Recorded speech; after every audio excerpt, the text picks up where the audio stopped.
So let's have a look at the full starting intake. Kian Bun, Desmond So, and Abdul Katir and Lai Wei Sing on row 1. Nasby side, Kifli Othman.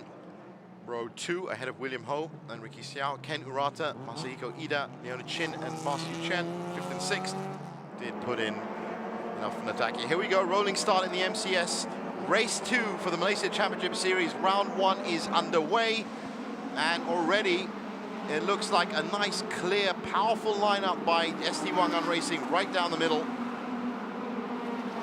No troubles there. You could just see our engineering trying to jockey for position behind them, and both those cars have settled into 3rd and 4th as they get into turn 2. And again, it's lightning speed off the start from this Mercedes AMG. Maybe it's the chassis, maybe it's balance, but they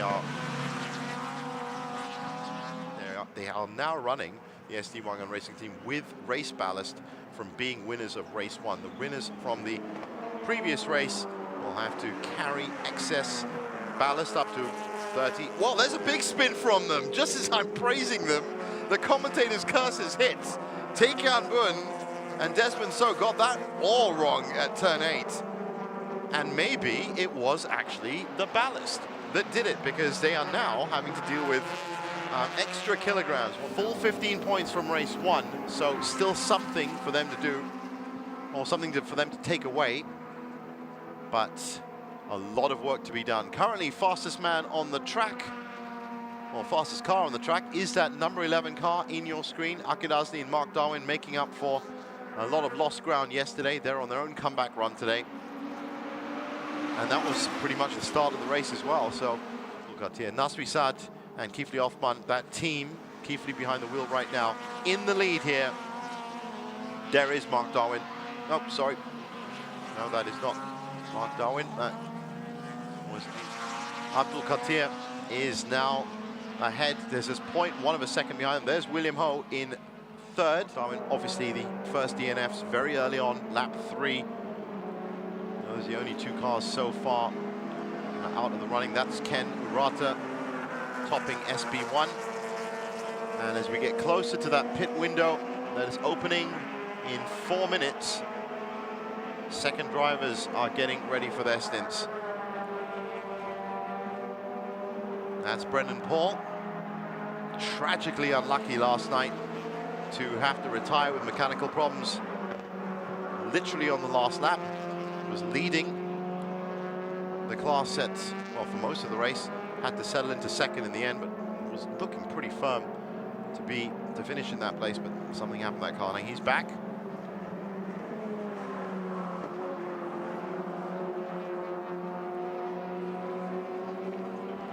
And about 3 seconds back from Ken Urata in that 55 R-Works car. That's both coming up to a back marker now. This might be a chance for Brendan Paul to pull in some of that deficit. Ken Urata, well, he's nicely through there. It looks like there is another back marker for them to deal with as well. A good few. Very hot day up here at Sepang.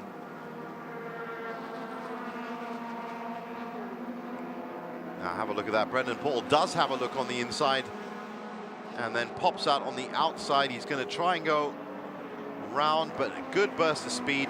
Now that safety car, I'm sure, has come out. Now while these cars are settling into a safety pattern, as I like to call it, just a quick reminder to get onto the official website, www.sepangcircuit.com, the official website of the track.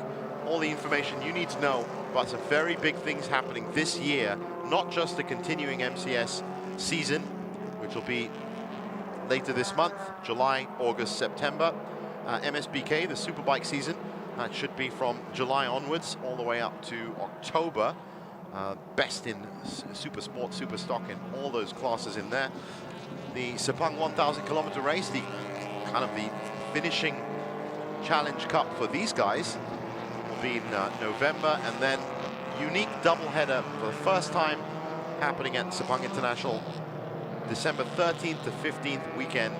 The EWC and the WTCR Championships, both coming to Malaysia, and that is going to include a first ever 8 hours of Sepang, and for Asian and Japanese drivers that will be a qualification race for the 8 hours of Suzuka, very well established EWC race.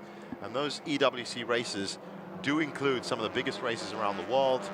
There's the 8 hours of Oschersleben, 8 hours of Slovakia, the 24-hour motos and the Boldor, and the Sepang 8 hours will sit between two of those. But very exciting stuff to have them coming here. There will also be the 2019 WTCR Super Season Grand Finale and the WTCR Race of Malaysia as well. So it's going to be a very proud weekend for Malaysian motorsports. We want you to be there. We're going to be there. So do get onto the website and check out the detail website as well. Go-kart circuits, driving packages, get your car on the track. A lot of information. Now, the reason all these cars are coming into the pits is because the pit window is now officially open. It's been open for about 45 seconds. And as I said yesterday, signature shot for the MCS is a lot of cars coming in. We've seen that happening today with the GT cars, the sports car racing that happened earlier for Blancpain. Front right fender of the AMG from ST Wagon Racing, and it has actually taken a lot of dents. Now, we haven't seen that car go off or actually hit anyone, have any contact lap, so they really were flying, but maybe it was too much for the engine. Meanwhile, just at the bottom of your screen, you can see, as we focus in on Ken Urata heading up the S Production 1 class, but just ahead of them was the ST Wagon Racing team. They're pretty close now. All on 12 laps completed.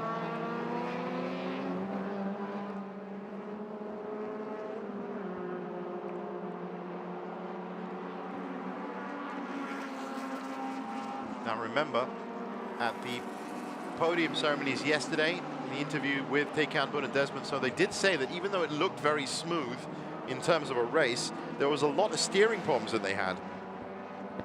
And they did have to battle the car in a lot of turns.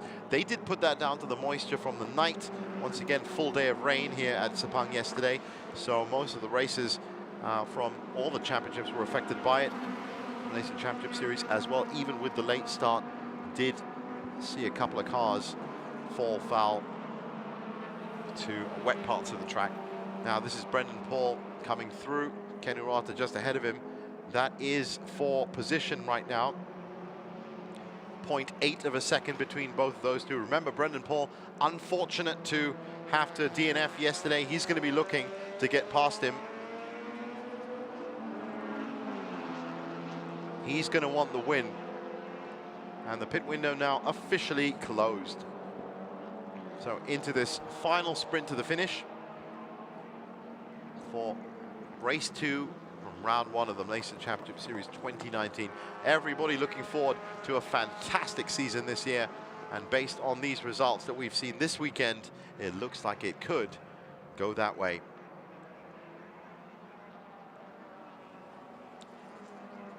There he is. Abdul Qadir, by the looks of it, that has come out of that car. That means Lai Wei Sing is in that car. Very fast and experienced driver, Lai Wei Sing. Should be able to marshal it from here if nothing else goes wrong. Now, Brendan Paul absolutely all over the tail of Ken Urata, who's having some troubles with these back markers, and he's left himself open on the inside. These are brilliant opportunities for Brendan Paul. The best time to catch your opponent is going to be just before, just after he's executed his back marker move. He wants to get them out of the way very quickly. Both of them are streaming through this pack. A lot of opportunities here, but unfortunately cut off. Brendan Paul couldn't go in on the inside for turn 9. And Ken Urata is cut off turn 10, so he lives to fight another couple of corners. Something flapping at the front of that car, but I don't think it's anything too serious. Meanwhile, Brendan Paul and Ken Urata. Brendan Paul in the blue 91. Ken Urata with teammate Masahiko Ida in the number 55 red and white R-Works, both.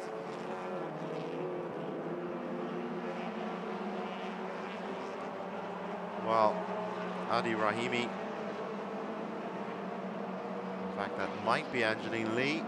No, I think it is Adi, yes. Clears out the way nicely and lets Brendan Paul and Ken Hirata through. Let's just have a look at Adi. Adi currently, again, topping SP2 for Sunday, currently leading Sport Production 2 class. And Leona Chin, if these two names, Leona Chin and Adi Rahimi, are going to be resonating throughout the MCS 2019 season after a great start from them. Let's hope for the best for them over the next 13 minutes, that nothing unfortunate happens to either of their cars, as we focus again on that big fight between Brendan Paul and Ken Hirata, and Brendan just threw it a bit too much into that corner. He rescued it pretty well, but look at the amount of time he's lost. Let's have a look at that again. This is a very fast part of the course into 7, 8, and 9. The brakes didn't quite work for him. He's got a bigger car than last year, of course. Maybe he would have pulled that off in a Suzuki Swift, but he didn't this time. But he rolled with the drift. He caught it again on the line and managed to just shake himself free.